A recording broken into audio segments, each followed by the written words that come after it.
The Northland Coastal Path is an easy but fascinating walk located just outside Gavle. You can park your car at Gavle and just start to follow the yellow signals.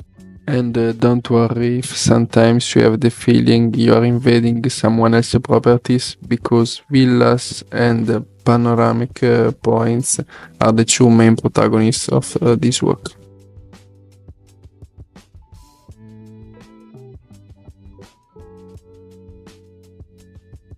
Along the walk, there are various info points, like the one about this trunk, which is the only natural monument of Gavle.